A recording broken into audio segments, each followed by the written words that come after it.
Makian, cacian terhadap kelompok yang tidak sependapat masih sangat sering kita temukan di laman-laman berita dan sosial media. Bahkan tidak jarang menjadi pertikaian. Label sesat, kafir, bid'ah seakan menjadi barang gratisan yang bisa diobral siapa saja. Konflik antar suku, antar kampung, antar pendukung ormas, tawuran antar pelajar kerap mewarnai pemberitaan media massa. Kerugian materi tidak terhitung lagi, bahkan korban jiwa kerap berjatuhan. Dan ironisnya, ini terjadi antara sesama muslim. Seringkali penyebabnya adalah hal-hal sepele.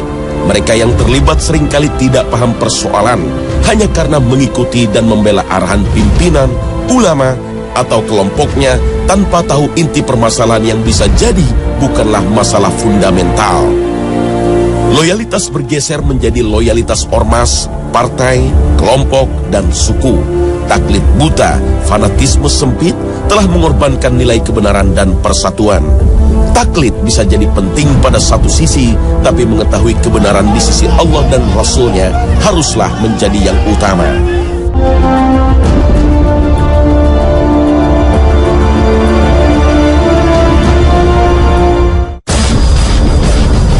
Assalamualaikum warahmatullahi wabarakatuh.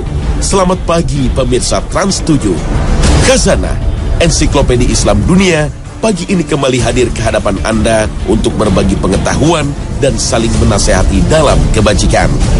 Taklid berasal dari bahasa Arab qalada, yang artinya menggantungkan sesuatu di leher. Para ulama memberi definisi, taklid adalah mengikuti suatu mazhab tanpa mengetahui dasar dalil, atau dalam ungkapan yang lain mengikuti suatu perkataan, perbuatan tanpa mengetahui dalil yang dijadikan dasar. Tradisi taklid dalam sejarah umat Islam mulai berkembang pada akhir abad ke-4 Hijriah setelah generasi imam mazhab yang keempat, Imam Abu Hanifah, Imam Malik, Imam Syafi'i, dan Imam Hambali. Di antara penyebab berkembangnya taklid adalah karena menurunnya kepercayaan masyarakat terhadap ulama pada masa itu. Karena kecenderungan sebagian ulama untuk mendekati penguasa dan mengabdi pada kepentingan penguasa dan kelompoknya, maka kewibawaan ulama pun luntur. Akhirnya, umat mengabaikan mereka. Umat lebih memilih untuk mengembalikan persoalan-persoalan fikih pada pendapat para imam mazhab yang keempat, daripada mengikuti ijtihad ulama masa itu yang cenderung banyak intervensi kepentingan dunia sehingga kebenaran menjadi kabur. Bahkan ada ulama yang menfatwakan wajib untuk mengikuti salah satu mazhab yang keempat. Para ulama juga membagi taklid dalam dua hal. Pertama, taklid dalam pokok agama. Urusan pokok agama seperti yang berkaitan dengan ma'rifatullah atau pengetahuan tentang Allah, prinsip-prinsip akidah, adalah hal ini tidak boleh mengikuti taklid. Karena pengetahuan terhadap Allah harus datang dari hati dan keyakinan. Keyakinan terhadap prinsip-prinsip akidah tidak boleh bersandar kepada individu lain. Artinya, tidak boleh sekedar ikut-ikutan. Hal-hal ini bersifat sangat mendasar. Mengenal dan mengetahui agama Islam sejatinya tidaklah sulit bagi siapapun. Kedua, taklid dalam masalah-masalah fikih dan cabang. Taklid dalam masalah ini tetap tidak diperbolehkan. Taklid seakan-akan menjadikan orang yang diikuti pemberi syariat baru. Orang yang taklid buta terhadap seorang imam atau tokoh akan rentan menyimpang dan tersesatkan. Karena tidak ada manusia yang dijamin kebenaran perkataan dan perbuatannya 100% kecuali Rasulullah Shallallahu Alaihi Wasallam. Dan mereka berkata, "Ya Tuhan kami, sesungguhnya kami telah mentaati pemimpin-pemimpin dan pembesar-pembesar kami, lalu mereka menyesatkan kami dari jalan yang benar." Al-Quran Surah Al-Ahzab ayat 31. Berbeda dengan taklid, ittiba adalah mengikuti dengan dasar atau dalil yang benar, sehingga orang yang ittiba paham betul kalau yang dia ikuti ada dasar atau dalil yang benar. Yang diikuti adalah hukum yang Allah tetapkan, bukan hawa nafsu orang yang diikuti. Ikutilah apa yang diturunkan kepadamu dari Tuhanmu, dan janganlah kamu mengikuti pemimpin-pemimpin selainnya. Amat sedikitlah kamu mengambil pelajaran. Al-Quran Surah Al-A'raf ayat 3. Mahzab atau mengikuti pendapat seorang imam tidak serta-merta disebut taklid. Jika mengikutinya dengan ilmu, maka ini adalah ittiba. Jika tanpa ilmu, maka taklid. Walaupun sama-sama mengikuti, jelas ada perbedaan mendasar antara taklid dan ittiba. Taklid dilarang, ittiba dianjurkan. Karena taklid itu buta, sementara ittiba itu melihat. Taklid buta terhadap pemimpin dan pemuka agama menjadi salah satu faktor yang menyebabkan kesesatan dan penyimpangan umat terdahulu. Bahkan ketika pendeta dan rahib mereka menghalalkan apa yang Allah haramkan dan mengharamkan apa yang Allah halalkan, mereka juga mengikutinya. Para imam mazhab fikih yang tepat dalam berbagai kesempatan juga menyampaikan untuk tidak mengikuti semua yang mereka katakan. Imam Abu Hanifah mengatakan, inilah pendapatku, inilah yang terbaik menurutku. Jika ada pendapat yang lebih baik dari ini, maka kami akan menerimanya. Sementara Imam Syafi'i berujar, jika kalian mendapatkan hadis sahih yang berbeda dengan pendapatku, maka lempar saja pendapatku itu. Sedangkan Imam Ahmad mengatakan, jangan bertaklid kepadaku, tidak juga kepada Imam Syafi'i, Imam Malik atau Imam Thawri. Belajarlah sebagaimana kami belajar. Meskipun demikian, sebagian ulama seperti Ibnu Abdil Bar, Ibnu Taimiyah, Ibnu Qayyim, dan Syekh Shinkiti berpendapat, taklid diperbolehkan dalam kondisi tertentu yang bersifat darurat, seperti keadaan di mana ketika seseorang harus segera melakukan suatu ibadah sementara dia tidak mengetahui dalilnya. Meskipun begitu, pada dasarnya seseorang tetap dituntut untuk sadar dan tahu terhadap apapun yang dia lakukan, apalagi dalam hal ibadah. وَلَا تَقْفُ مَا لَيْسَ لَكَ بِهِ عِلْمٌ السَّمْعَ وَالْبَصَرَ وَالْفُؤَادَ كُلُّ أُولَئِكَ كَانَ عَنْهُ مسؤولا.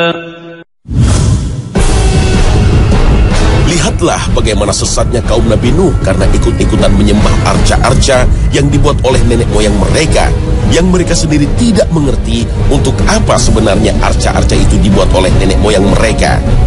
وَقَالُوا لَا تَذَرُنَّ آلِهَتَكُمْ وَلَا تَذَرُنَّ وَلَا يَغُوثَ وَيَعُوقَ وَنَسْرًا.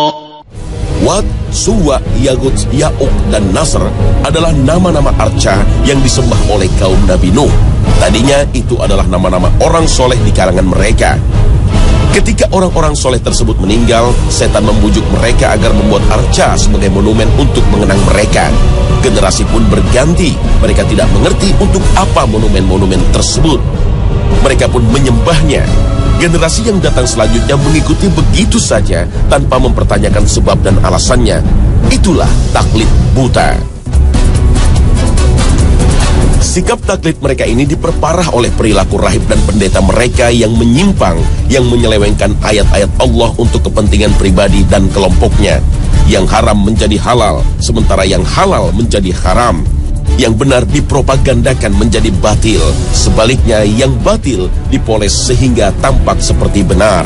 Mereka permainkan ayat-ayat Allah sesuai dengan bayaran dan keuntungan duniawi yang mereka dapatkan.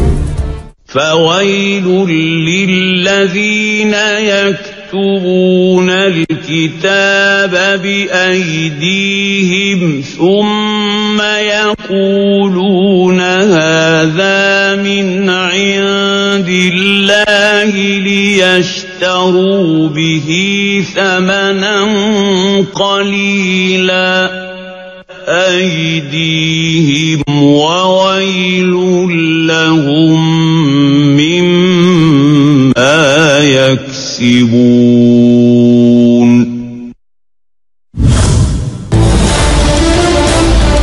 Taklid buta sangat menjerumuskan. Taklid buta akan menimbulkan fanatisme yang berlebihan. Jika ini yang terjadi, maka tidak ada lagi penghargaan terhadap pendapat orang lain. Yang penting adalah kata imamku, kata kiaiku, kata ulamaku. Yang benar adalah mazhabku, kelompokku, dan partaiku. Tak peduli lagi salah atau benar. Tidak jarang hal seperti ini menimbulkan gesekan dan konflik dengan pihak lain. Dan tidak jarang berakhir dengan kerugian materi, bahkan nyawa. Jika Jika sudah seperti ini, maka yang terjadi adalah perpecahan. Perbedaan tidak lagi membawa rahmat, tapi membawa laknat. Dan janganlah kamu menyerupai orang-orang yang bercerai-berai dan berselisih sesudah datang keterangan yang jelas kepada mereka. Mereka itulah orang-orang yang mendapat siksa yang berat. Al-Quran, Surah Ali Imran ayat 105. Taklid buta akan menyuburkan kecenderungan untuk pasrah. Ijtihad yang merupakan upaya sungguh-sungguh untuk mengambil kesimpulan hukum dari dalil-dalil yang ada akan menjadi lesu. Produktivitas intelektual turun, kreativitas mati suri, inovasi terhambat, umat menjadi tidak kritis. Jika ini yang menimpa mayoritas umat Islam, maka dalam bidang apapun akan selalu ketinggalan. Hanya membebek orang yang dianggap lebih superior. Umat yang seperti ini akan menggoda penguasa ataupun pemuka agama untuk melakukan penyimpangan. Membolehkan begitu saja taklid buta sama saja dengan melanggengkan inferioritas, rendah diri, tidak percaya dengan kemampuan sendiri. Jika ini yang terjadi pada pribadi umat dan bangsa, maka umat dan bangsa ini tidak pernah jadi pemain, tidak akan jadi penentu, hanya akan jadi mainan, hanya menjadi buih di lautan. Akan datang suatu masa di mana bangsa-bangsa lain akan memperebutkan kalian, seperti orang makan yang berebut di hidangannya. Kemudian ada yang bertanya, apakah jumlah kami sedikit waktu itu, wahai Rasulullah? Beliau menjawab, tidak, bahkan jumlah kalian banyak, hanya saja seperti buih di lautan. Kewibawaan kalian juga akan luntur di hadapan lawan-lawan kalian. Hadis riwayat Abu Daud. Pelaku taklid buta juga akan cenderung mengkultuskan atau menganggap suci orang yang diikuti, dan akan memperlakukan dan memuji secara berlebihan, menganggap suci apapun yang berhubungan dengan orang tersebut. Padahal Rasulullah SAW yang merupakan manusia terpilih melarang untuk memuji diri beliau secara berlebihan. Rasulullah bersabda, janganlah kalian berlebihan dalam memujiku seperti yang dilakukan terhadap Isa bin Maryam. Aku hanyalah seorang hamba Allah, maka ucapkanlah hamba Allah dan Rasulnya. Hadis riwayat Bukhari. Pujian berlebihan bisa dalam bentuk memuji dengan sifat-sifat yang hanya berhak untuk Allah, atau memuji dengan hal-hal yang mengada-ada dan bohong.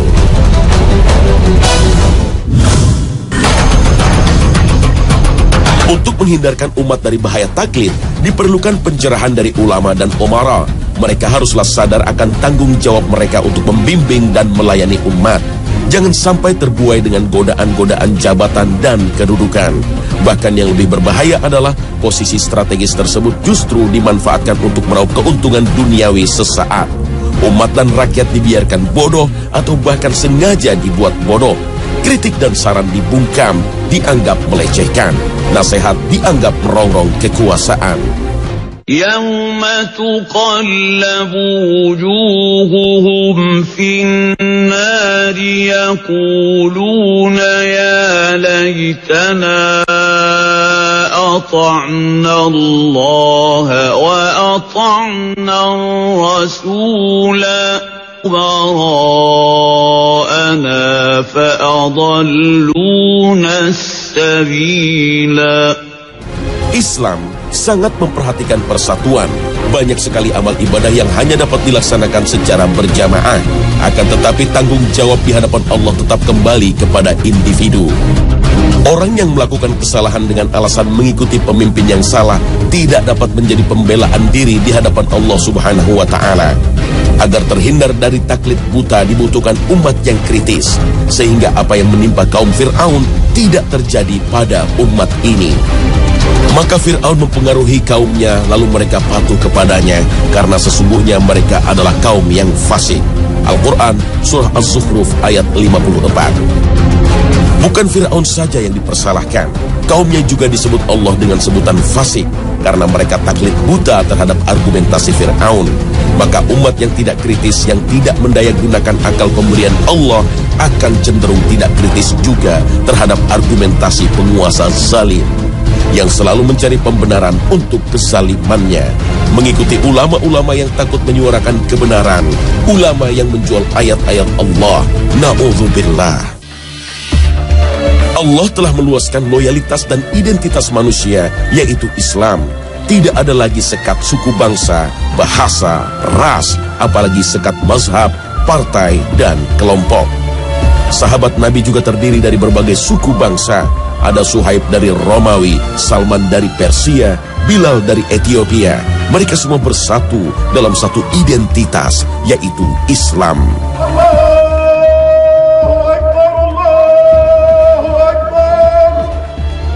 Taklid buta dan fanatisme sempit sama saja dengan menyempitkan apa yang telah Allah lapangkan.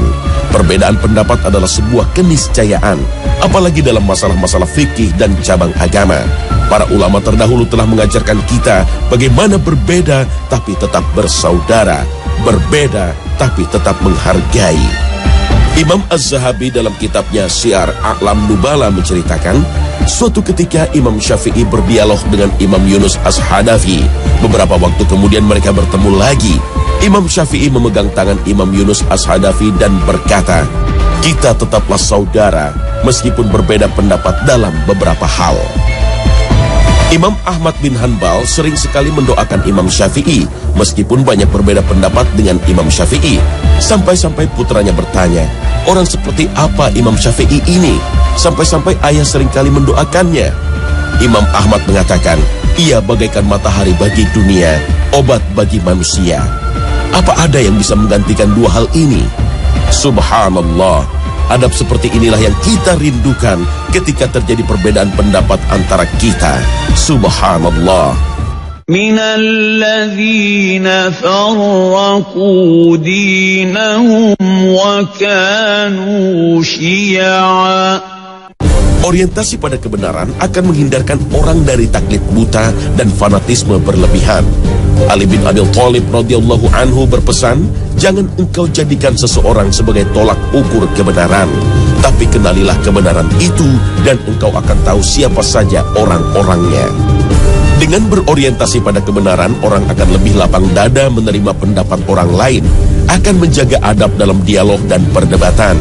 Dialog dan debat adalah sarana menguji argumentasi. Yang dikritik adalah dalil, bukan pribadi, bukan bentuk fisik, atau hal-hal lain yang tidak berhubungan dengan pokok masalah. Allah Subhanahu wa Ta'ala telah mengingatkan kita agar tidak menghina atau menganggap rendah sesama muslim.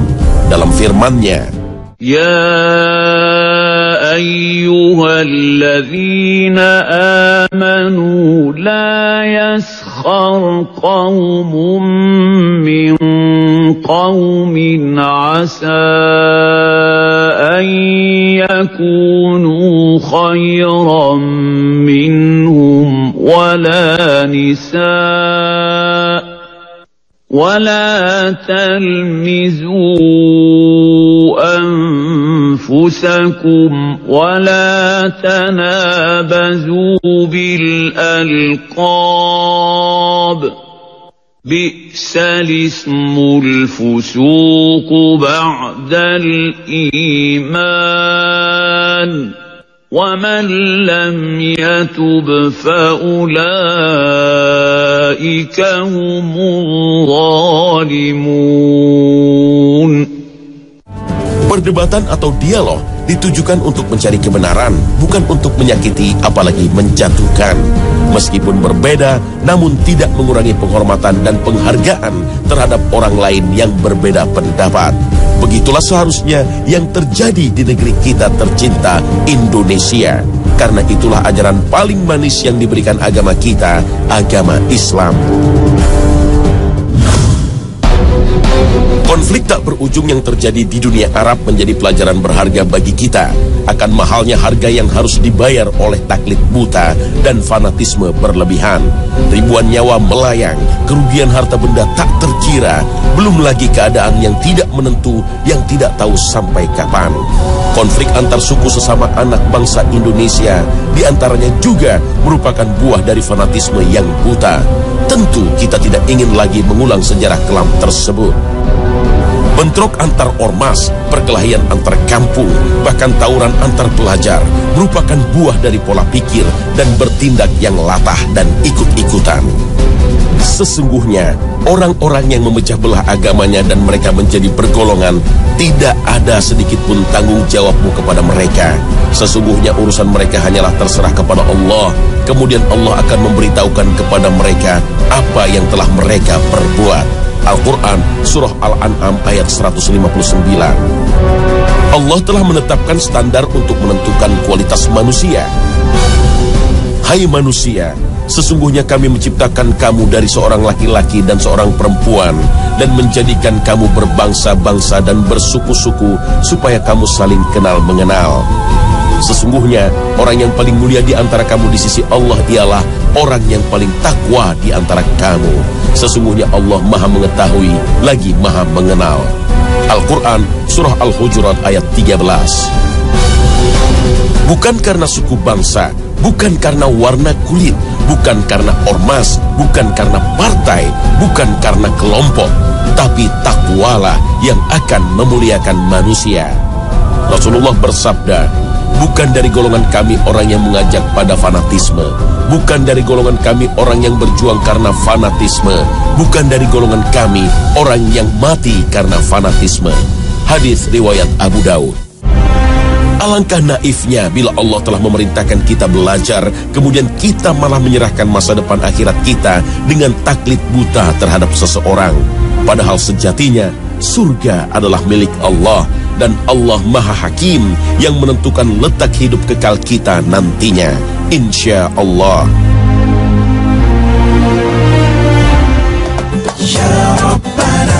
Pemirsa Khazanah, semoga episode taklid menjadi pengingat bagi kita untuk senantiasa belajar dan mencari kebenaran. Semoga setiap upaya kita untuk mengikuti kebenaran dicatat oleh Allah sebagai investasi kebaikan kita. Terima kasih atas perhatian Anda, dan wassalamualaikum warahmatullahi wabarakatuh.